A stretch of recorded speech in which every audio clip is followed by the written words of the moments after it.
Assalamualaikum warahmatullahi wabarakatuh.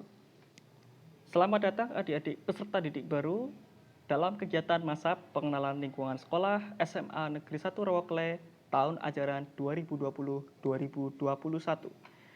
Perkenalkan, saya Yunus Arifin. Pada kesempatan kali ini akan menyampaikan materi yang bertema cara belajar yang efektif. Sebelum kita mulai, pernahkah adik-adik sekalian membayangkan atau memikirkan dalam otak kalian masing-masing hakikat dari belajar? Pernahkah kita menanyakan apa sih yang dimaksud dengan belajar? Kenapa kita harus belajar dan apa sih tujuan dari belajar itu sendiri? Bisa dikatakan belajar adalah hakikat dari kehidupan manusia itu sendiri, di mana kehidupan ini menuntut adanya perubahan ataupun perkembangan. Ya, jadi proses dari yang belum tahu menjadi tahu, dari yang belum bisa menjadi bisa, inilah yang disebut dengan proses belajar. Coba dibayangkan, kalau selama kita kecil kita tidak pernah belajar bagaimana cara berjalan, bagaimana cara berbicara, bagaimana cara membaca, masihkah sekarang kita bisa berjalan, bisa membaca? Tentunya tidak. Nah, adanya perubahan yang seperti itu dikarenakan kita melakukan proses belajar. Bisa dikatakan berarti bahwa belajar sendiri esensinya adalah proses. Jadi bukan ke hasil. Nah, semua orang ini akan mengalami namanya proses belajar, baik dari bayi, anak-anak, remaja, dewasa, hingga tua, semuanya pasti belajar. Cuma, apakah belajar ini sembarang belajar? Tentunya tidak. Belajar pun harus dengan cara yang efektif dan benar. Nah, berikut akan kami sampaikan 5 hal yang harus diperhatikan agar bisa belajar dengan cara yang efektif dan benar. Hal yang pertama adalah harus punya mindset yang benar. Mindset dalam hal ini berarti tentang pikiran kita. Yang pertama, kita harus memiliki pikiran yang terbuka. Kalau kata orang-orang ini open mind ya. Jadi kita harus mau membuka pikiran kita agar apa yang kita pelajari ini bisa masuk ke dalam pikiran. Kemudian yang kedua, jangan pernah merasa pesimis. Jadi harus punya rasa kepercayaan diri atau optimisme agar apa yang dipelajari bisa kita serap dengan baik, bisa kita lakukan dengan baik. Kemudian di poin yang berikutnya, jangan antipati dengan apa yang sedang kita pelajari. Contoh kasus ya yang sering saya temukan, karena di sini saya sebagai pengajar matematika, saya sering menjumpai murid-murid saya punya pikiran, buat apa sih belajar matematika susah-susah kalau toh ternyata dalam kehidupan nanti yang dipakai hanya penjumlahan, pengurangan, perkalian pun nggak banyak pembagian. Nah, sekarang kita bahas ini dulu ya, tentang antipati. Bandingkan kalian yang 9 tahun belajar matematika, 6 tahun di SD, 3 tahun di SMP, dan nanti 3 tahun di SMA. Bandingkan dengan mereka yang tidak belajar matematika di tingkat sekolah. Mungkin mereka yang tidak belajar matematika di tingkat sekolah masih bisa berhitung aritmatika dasar ya, seperti penjumlahan, pengurangan. Walaupun mungkin kalau sudah perkalian akan kesulitan, apalagi pembagian. Nah, bandingkan dengan kalian 6 tahun di SD, 3 tahun di SMP. Matematika yang kalian pelajari sudah cukup kompleks ya di SMP. Kalian sudah terbiasa dituntut untuk mengerjakan sesuatu yang kompleks. Tentunya dalam kehidupan nanti akan berbeda. Kalian tidak hanya sekedar mengetahui bagaimana berhitung penjumlahan, pengurangan, perkalian, ataupun pembagian saja, tapi sudah lebih dari itu. Jadi matematika ini tidak hanya mengajarkan aritmatika dasar seperti itu. Kalian juga diajarkan bagaimana berpikir yang sistematis, bagaimana berpikir yang logis, dan punya rasa rasa ingin tahu yang tinggi, dan tentunya memiliki jiwa yang visioner ya, atau berpikir jauh ke depan.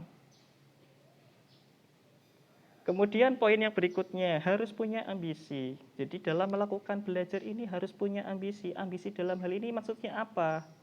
Nah, ambisi dalam hal ini berarti semangat ya, bisa dikatakan semangat belajar. Punya gairah lah dalam belajar. Kalau kita tidak punya gairah, ya belajarnya seadanya. Sekedar mendengarkan iya tapi tidak diterapkan. Beda dengan yang punya ambisi, punya cita-cita, punya tujuan. Tentunya gairah belajarnya akan berbeda. Nah, ini mohon karena kalian sudah masuk di tingkat SMA, ya harus punya cita-cita berikutnya apa. Kalau kami harapkan ya dari kalian bisa melanjutkan ke perguruan tinggi ya. Jadi mulai dari awal silakan ditingkatkan semangatnya. Ambisi dalam hal ini jangan dimaknai secara negatif. Ya, ambisinya harus dimaknai secara positif. Kemudian yang kedua, memiliki perencanaan yang baik. Karena terikat dengan sekolah, tentunya harus punya rencana pembelajaran atau rencana belajar yang disesuaikan dengan jadwal-jadwal dari sekolah.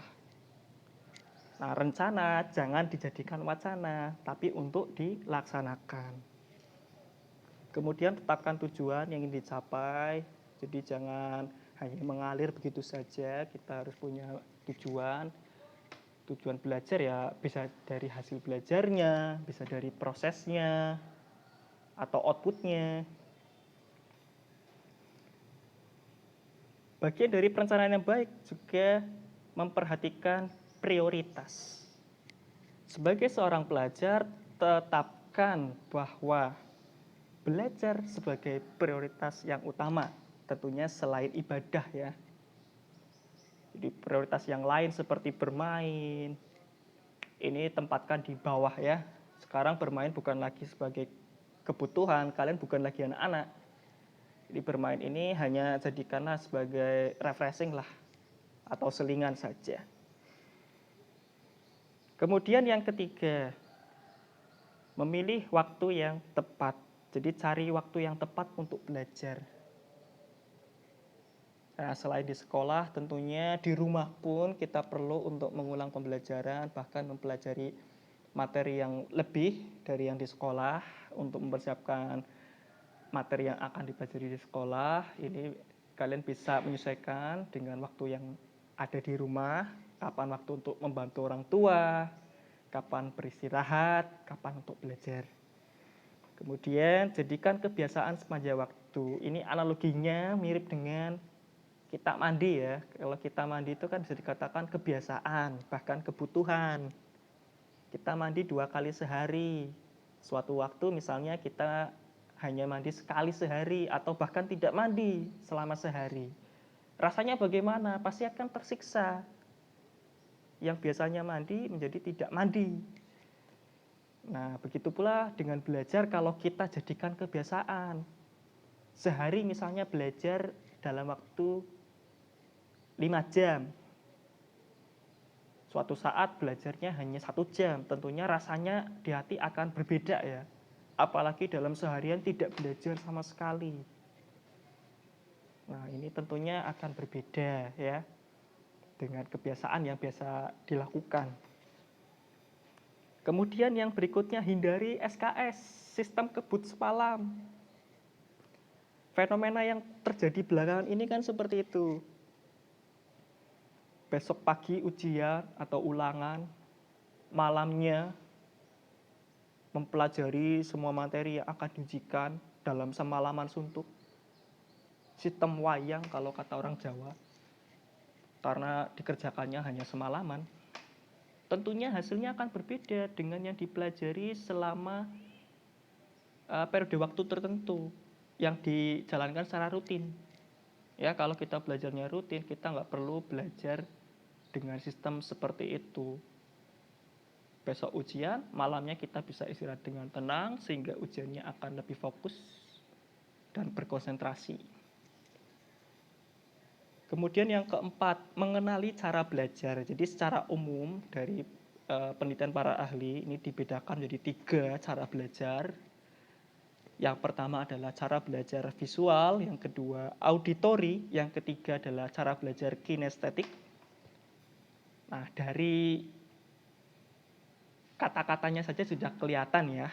Kalau secara visual artinya kita belajar atau cara belajar yang visual, ini mereka lebih mudah mempelajari sesuatu dengan melihat. Kemudian auditori artinya lebih mudah mempelajari sesuatu dengan mendengarkan. Kinestetik ini lebih mempelajari sesuatu dengan contoh atau gerakan ya. Nah, ini pribadi kita masing-masing bisa menentukan sendirilah. Kita lebih condong ke tipe yang mana, apakah lebih suka melihat penjelasan guru, mendengarkan guru atau teman yang menjelaskan. Kemudian apakah lebih suka memperhatikan dari contoh. Silakan bisa disesuaikan dengan cara belajar masing-masing. Kemudian yang kelima, lingkungan yang mendukung. Jadi tipsnya adalah bergabunglah dengan lingkungan yang gemar belajar. Kalau kita ada di lingkungan yang posisinya semuanya gila belajar, tentunya kita akan termotivasi untuk mengikutinya. Jadi ibaratnya bisa saling mempengaruhi lah, saling mengingatkan satu sama lainnya. Kemudian jangan ragu membaur dan hati-hati dalam pergaulan. Jangan sampai ya istilahnya salah gaul.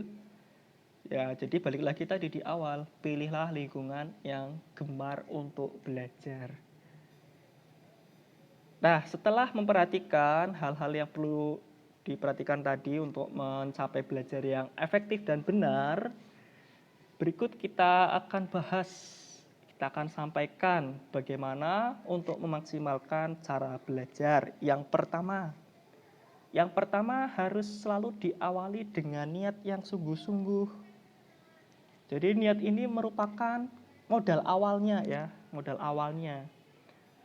Yang kedua, harus disiplin dalam belajar. Jadi belajar ini dituntut untuk rutin atau disiplin. Nah, tentunya sesuai dengan rencana pembelajaran yang dibuat. Kemudian tips yang ketiga, harus fokus. Jadi dalam belajar ini tidak boleh konsentrasinya ke beberapa hal sekaligus. Fokus dan konsentrasikan pikiran terhadap apa yang dipelajari terlebih dahulu. Jadi jangan memikirkan yang macam-macam.